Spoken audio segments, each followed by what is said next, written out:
আসসালামু আলাইকুম। এমআর খান বিডি চ্যানেলের পক্ষ থেকে আজকের এই ভিডিওতে স্বাগতম।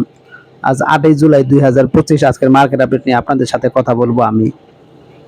আলহামদুলিল্লাহ আজকে মার্কেটে সামান্য পরিমাণে সূচকের উন্নতি হয়েছে। আজ বাজার পর্যালোচনায় দেখা যায় আজ মঙ্গলবার ডিসি প্রধান ব্যাংক সূচক 5.48 পয়েন্ট বৃদ্ধি পেয়ে অবস্থান করছে 4,981 পয়েন্টে। অপরদিকে আমরা যদি ডিসি 30 সূচক দেখি সেক্ষেত্রে দেখা যাবে যে ডিসি 30 সূচক আজ 2.38 পয়েন্ট বৃদ্ধি পেয়ে অবস্থান করছে 1,875 পয়েন্টে। আমরা যদি ডিএসসি সরিয়া সূচক দেখি সেক্ষেত্রে দেখা যাবে যে ডিএসসি সরিয়া সূচক 2.57 পয়েন্ট বৃদ্ধি পেয়ে অবস্থান করছে 1,083 পয়েন্টে। আজ ডিএসসিতে 601 কোটি 75 লাখ টাকার শেয়ার ইউনিট লেনদেন হয়েছে, যা আগের কর্মদিবসের লেনদেন ছিল 573 কোটি 46 লাখ টাকা। আজ ডিএসসিতে লেনদেন হওয়া 398টি প্রতিষ্ঠানের শেয়ার ইউনিট লেনদেন হয়েছে, আমাদের দাম বেড়েছে 158টির, দাম কমেছে 192টি এবং দাম অপরিবর্তিত ছিল 49টি কোম্পানির। তো যাই হোক, আমি মনে করি যে আজকে মার্কেট খুব ভালো গেছে, বিশেষ করে লেনদেনের পরিমাণ মোটামুটি খুবই ভালো অবস্থানে ছিল, যা খুবই ভালো দিক।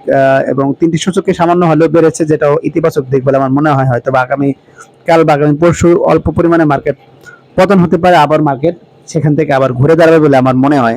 তো দেখা যাক কি ঘটে, সেটা এখন দেখার বিষয়। এখন যদি আমি আজকে দিনের মার্কেট নেক্সট মুভার দেখি সেক্ষেত্রে দেখা যাবে যে মার্কেট প্লাস বা সুযোগ বৃদ্ধি যাদের অবদান রয়েছে তারা কারা। তারা হলো Beacon Pharma, United Commercial Bank, First security Islami Bank, Khan Brothers, Heidelberg Cement, সিপাল, One bank PLC, Oriental Fusion, Exim Bank এবং লাভেলো। তো সেক্ষেত্রে দেখা যাচ্ছে যে বিকন ফার্মা একাই 3 পয়েন্টের মতো, অপরদিকে UCB, first security Islami Bank, Khan brothers 1 পয়েন্টের মতো এবং বাকি সবাই 1 পয়েন্টের রকম সূচকের বৃদ্ধি ঘটিয়েছে। অপরদিকে আমরা যদি আজকের দিনে মার্কেট ব্রেকার বা সূচক রাশি যাদের অবদান ছিল তাদের দেখে, তাদের মধ্যে রয়েছে Islami Bank, City Bank, Pubali Bank, SIBL, আলাফা ইসলামী ব্যাংক, ব্যাডবিসি, Jamuna Bank, Mercantile Bank, Standard Bank এবং জিপি। তো সেক্ষেত্রে দেখা যাচ্ছে ইসলামী ব্যাংক একাই 8 পয়েন্টের মতো, অপরদিকে সিটি ব্যাংক 1 পয়েন্টের মতো এবং বাকি সবাই 1 পয়েন্টের রকম সূচকের পতন ঘটিয়েছে। এখন যদি আমি আজকের দিনে টপ গেইনার্স বা মূল্যবৃদ্ধিতে কারা ছিল তা দেখি, তাহলে দেখা যাবে আজকে মূল্যবৃদ্ধি শীর্ষে চলে এসেছে Rahima Food, Tamijuddin Textile, Regent Textile, নাবানা, CNG, First security Islami Bank, Apex Spin, সিপাল, জিকিউ বলপেন, হাইডেলবার্গ সিমেন্ট এবং কেপিসিএল। তো সেক্ষেত্রে দেখা যাচ্ছে যে Rahima Food, Tamijuddin Textile, Regent Textile মূলত হল্টেড হয়েছে। অপরদিকে বাকিরও মোটামুটি 6 থেকে 8% মতো মূল্যের বৃদ্ধি ঘটেছে।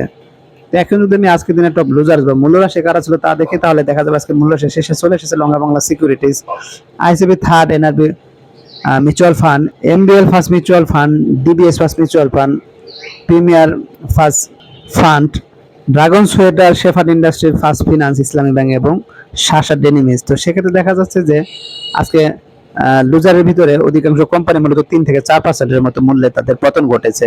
তো এখন যদি আজকে দিনে লেনদেনের শীর্ষে কারা ছিল তা দেখি, তাহলে দেখা যাবে আজকে দিনের শীর্ষে ছিল এশিয়াটিক ল্যাব, মিডল্যান্ড ব্যাংক, সিপাল, BRAC Bank, BCSRE, Alif Industries, Orion Fusion, City Bank, Lovello এবং খান ব্রাদার্স। তো সেক্ষেত্রে দেখা যাচ্ছে যে আজকে এশিয়াটিক ল্যাব মূলত 16 কোটি টাকার মতো, মিডল্যান্ড ব্যাংক 15 কোটি, সিপাল, ব্র্যাক ব্যাংক 14 কোটি এবং অপরদিকে বাকি সবাই 11 থেকে 9 কোটি টাকার মতো লেনদেন হয়েছে। তো এখন যদি আমি আজকে দিনে ভলিউমের শীর্ষে কারা ছিল তা দেখি, তাহলে দেখা যাচ্ছে ভলিউমের শীর্ষে চলে এসেছে first security Islami bank, one bank PLC, AB bank, first mutual fund, Fuwang food, IFIC bank, Midland bank, Indo Bangla pharma, City bank, NRB bank এবং ড্রাগন সোয়েটার। তো সেক্ষেত্রে দেখা যাচ্ছে যে ফার্স্ট সিকিউরিটি ইসলামী ব্যাংক মূলত আছে 94 লাখের মতো, অপরদিকে ওয়ান ব্যাংক পিএলসি 60 লাখের মতো এবং বাকি সবাই 40 থেকে 58 লাখের মধ্যে শেয়ারের লেনদেন হয়েছে। এখন যদি আমি আজকের দিনে সেক্টর বেস লেনদেন দেখি, সেক্ষেত্রে দেখা যাবে আছে কিছু সেক্টর ভালো করেছে, কিছু সেক্টর খারাপ করেছে। খারাপ ভিতর দেখা যাচ্ছে bank, financial institution, service and real estate, fuel and power, mutual fund, telecommunication, textile এবং আইটি সেক্টর, এগুলো খারাপ করেছে। অপরদিকে ভালোর ভিতরে দেখা যাচ্ছে jute, cement, food and allied, miscellaneous, textile industry, ceramic sector, corporate bond, insurance, paper and printing, engineering, pharma ও ট্রাভেল অ্যান্ড লেজার, এগুলো সামান্য পরিমাণে ভালো করেছে। এখন যদি আমি আজকের দিন একটা ডিক্লারেশন দেখি, সেক্ষেত্রে দেখা যাবে যে গ্লোবাল ইন্স্যুরেন্স তারা মূলত 10% ক্যাশ ডিভিডেন্ড ঘোষণা করেছে। তাদের ইপিএস 1 টাকা 58 পয়সা, নেট অ্যাসেট ভ্যালু 14 টাকা 54 পয়সা, রেকর্ড ডেট 30 জুলাই 2025। তো যাই হোক, যারা আপনারা উক্ত কোম্পানির ইনভেস্টর রয়েছেন, তারা যদি উক্ত কোম্পানির ডিভিডেন্ড পেতেছেন, অবশ্যই আপনাদের অ্যাকাউন্টের পূর্ব পর্যন্ত উক্ত কোম্পানির শেয়ার ধারণ করতে হবে। তো যাই হোক, এখন আমি চলে যাবো আজকের দিনে গুরুত্বপূর্ণ কিছু নিউজে। শেয়ার বাজারে রুদ্ধশ্বাস লেনদেন, শুরুতে পতন, শেষে পুনরুদ্ধার। কি বলছে শেয়ার বাজারে? আজ মঙ্গলবার রুদ্ধশ্বাস লেনদেন দেখা গেছে। আগের দিন সোমবারের 82 পয়েন্টের বেশি উত্থানের পর বিনিয়োগকারীদের প্রত্যাশা ছিল আজও চাঙ্গা প্রবণতার বাজার দেখা যাবে, কিন্তু দিনের শুরুতে সেই প্রত্যাশায় কিছুটা ধাক্কা লাগে। যুক্তরাষ্ট্রের প্রেসিডেন্ট ডোনাল্ড ট্রাম্প কর্তৃক বাংলাদেশের জন্য নতুন শুল্ক নীতি চূড়ান্ত করার খবরে উভয় বাজারে নেতিবাচক প্রবণতায় লেনদেন শুরু হয়। লেনদেনের প্রথম ঘন্টায় ডিএসইর প্রধান সূচক 21 পয়েন্টের বেশি পড়ে যায়, যা বাজারের জন্য একটি অপ্রত্যাশিত ধাক্কা ছিল। এই নেতিবাচক প্রবণতা মূলত ডোনাল্ড ট্রাম্পের নতুন শুল্ক নীতি সংক্রান্ত খবরের প্রভাবে ঘটেছিল বলে বাজার সংশ্লিষ্ট মনে করছেন। এমন একটি বড় উত্থানের পরের দিনেই এমন নেতিবাচক শুরু বিনিয়োগকারীদের মধ্যে কিছুটা উদ্বেগ তৈরি করেছিল। এরপরে শুরুর প্রাথমিক ধাক্কা সামলে বাজার কিছুটা উত্থান প্রবণতা ফিরল। বেলা 1টার পর ডিসির সূচকে আবারও বড় পতনে মোড় নেয়। এই সময় সূচকের পতন বেড়ে 26 পয়েন্ট উঠে যায়। এই পতনের প্রধান কারণ ছিল ব্যাংক খাতের শেয়ারের সংশোধন। গতকাল ব্যাংক খাতের শেয়ারে যে বড় উল্লম্ফন দেখা দিয়েছিল, আজ তার বেশিরভাগই মূল্য সংশোধন হয়, যা সূচকের দিকে নিচের দিকে টেনে ধরে। তবে বেলা 1:30টার পর ব্যাংক খাতের শেয়ার কিছুটা ঊর্ধ্বমুখী হতে শুরু করলে সূচকে আবার গ্রিন সিগন্যাল ফিরে আসে। এটি বাজারের স্থিতিস্থাপকতা এবং বিনিয়োগকারীদের আস্থা ফিরে আসার একটি বড় ইঙ্গিত।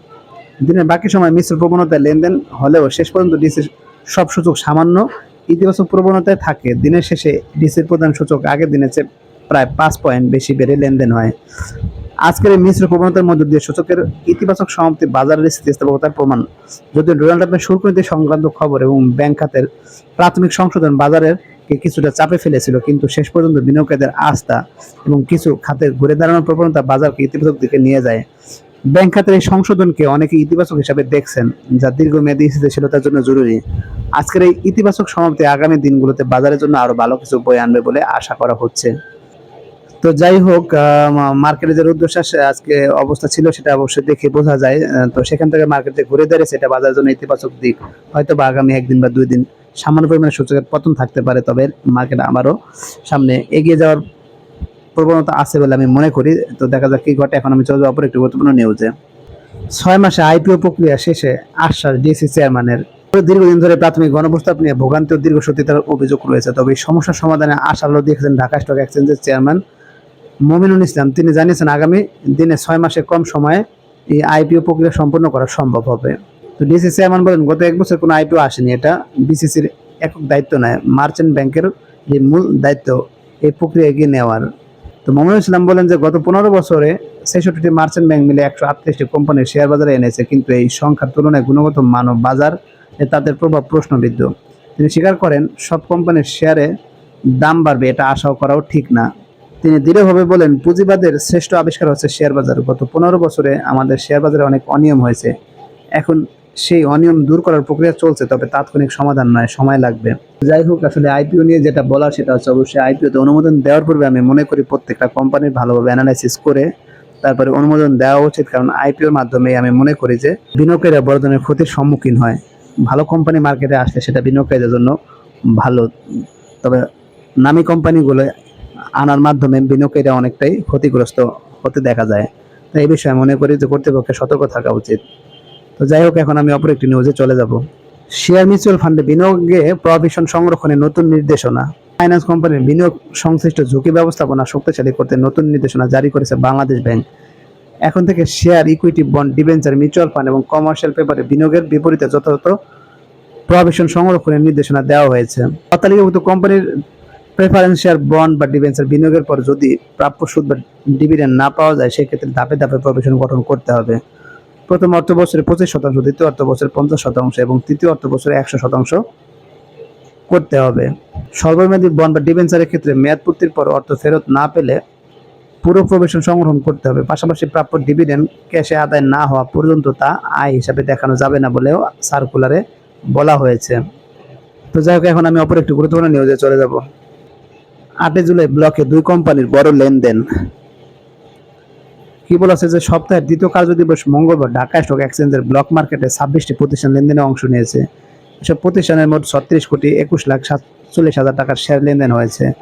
এর মধ্যে সবচেয়ে বেশি লেনদেন দেখা গেছে 2 কোম্পানির শেয়ার। তো তারা হলো ব্র্যাক ব্যাংক এবং এসিএমএল লেখার ইকুইটি ম্যানেজমেন্ট ফান্ড। আজ 2 কোম্পানির মোট লেনদেন হয়েছে 24,39,00,000 টাকারও বেশি। তো যাই হোক, এর মধ্যে ব্র্যাক ব্যাংকের শেয়ারটি মোটামুটি ভালো। আপনারা এই কোম্পানিটি সম্পর্কে খোঁজখবর রাখতে পারেন, প্রয়োজনে বিনিয়োগ করতে পারেন। তবে বিনিয়োগ করার পূর্বে অবশ্যই কোম্পানির ঝুঁকির কথা বিবেচনা করে বিনিয়োগ করা শ্রেয় বলে আমি মনে করি। তো আজকের মতো ভিডিও আর বাড়াবো না, আজকের মতো এখানে বিদায় নিচ্ছি। যারা আমার চ্যানেলে নতুন, অবশ্যই চ্যানেলটিকে সাবস্ক্রাইব করবেন, লাইক করবেন, কমেন্ট করবেন, শেয়ার করবেন। সবাই ভালো থাকবেন, সুস্থ থাকবেন। আল্লাহ হাফেজ।